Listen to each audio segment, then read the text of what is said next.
President Donald Trump phoned into a meeting of Pennsylvania Republican lawmakers to say he believes he was cheated out of a victory in the 2020 election and the outcome should be turned over.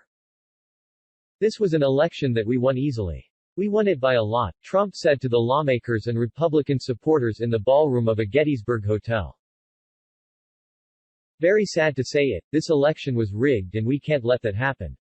We can't let it happen for our country. This election has to be turned around." Trump has made few appearances since the election and the phone call represents some of the most direct remarks he has made about his desire to see the results of the contest reversed. His claims have been widely debunked by elections officials from both parties and in a series of court challenges that ended in defeat for the Trump campaign. Democrat Joe Biden won the 2020 election by more than 6 million votes, and by the identical Electoral College margin that Trump amassed in 2016. Trump's comments came near the conclusion of a lengthy presentation by his personal attorney, Rudy Giuliani, who introduced a series of witnesses, some in person and some over video conference, who shared stories of what they believed were election oddities and irregularities. A spokesperson for Secretary of State Kathy Boockvar called the claims tired conspiracy theories that have been debunked and dismissed by the courts. Continuing to repeat these falsehoods in front of the cameras only harms the democracy that so many Americans have died to protect, the spokeswoman said.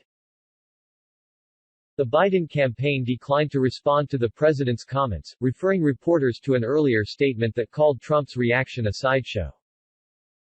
"Look, the election is over. Virtually everyone on earth has accepted that truth except for Donald Trump and Rudy Giuliani. The Trump campaign has been laughed out of every courtroom, with their meritless and baseless lawsuits meant to undermine the will of the American people," spokeswoman Kate Bedingfield said. Trump had considered flying to Gettysburg to appear at the GOP event in person, but shortly before the meeting was scheduled to begin, reporters were told there would be no trip. At one point after the meeting was underway, Trump could be overheard on a speaker phone held by another of his lawyers, Jenna Ellis, providing direction to Giuliani. When he addressed the group by phone, Trump said the anecdotes presented at the caucus meeting represent only a small fraction of the sworn statements his legal team has collected. "We have to turn the election over," Trump reiterated. "All we need is to have some judge listen to it properly without having a political opinion or having another kind of problem." Much of the hearing and most of the witness testimony focused on allegations that Republican poll observers had been forced to stand too far away from the ballot counting process to determine if the ballots were legally cast. "If you were a Republican poll watcher, you were treated like a dog," Trump said. "But the Democrats had no problems. They were rough. They were literally pushed out." Over the past 3 weeks, the Trump campaign mounted a legal challenge making that allegation, but the Pennsylvania courts ultimately rejected them. The Pennsylvania Supreme Court ruled against the Trump campaign's claims that poll watchers were not close enough to meaningfully observe the vote count.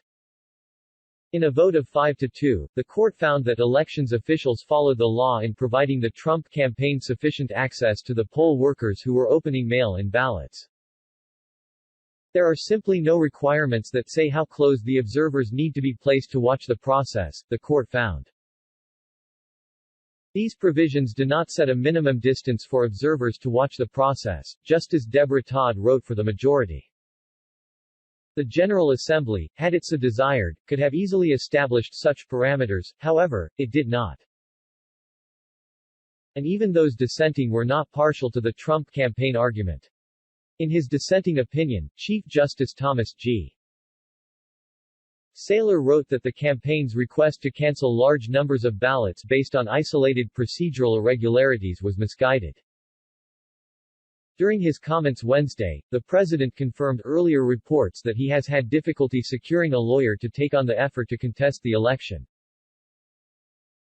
"There are other lawyers that backed down because they were being screamed at," Trump said in praising the loyalty of Giuliani. "I told him the other day, Rudy, you were the greatest mayor, but what you're doing now is far more important. This is going to be your crowning achievement because you're saving our country." During his presentation, Giuliani repeated other arguments that have also been swiftly dismissed by the courts, including the claim that the election should be invalidated because voters in Republican-majority counties were treated differently than those in Democratic-majority jurisdictions. A federal ruling stated those claims were without merit. This court has been presented with strained legal arguments without merit and speculative accusations, unpled in the operative complaint and unsupported by evidence, Judge Matthew W. Bran wrote. In the United States of America, this cannot justify the disenfranchisement of a single voter, let alone all the voters of its sixth most populated state. Our people, laws, and institutions demand more. That case is now on appeal. Mark Aronchik, a Philadelphia lawyer who argued the case against Giuliani, said he will wait to hear what the appeals court says before he can declare any sort of victory in the legal battle. I will say from the rooftops that the American public should be immensely proud that we have an independent judiciary, Aronchik said. We operate under the rule of law, and not the rule of the soapbox from the driveway of Four Seasons Total Landscaping. The Republican lawmakers who hosted Wednesday's caucus meeting said they were eager to find a way to fix what they considered to be significant problems with the 2020 election. Giuliani urged them to find a way to invalidate the mail-in ballots. This election, the numbers don't add up, Giuliani said. Count the honest votes and the winner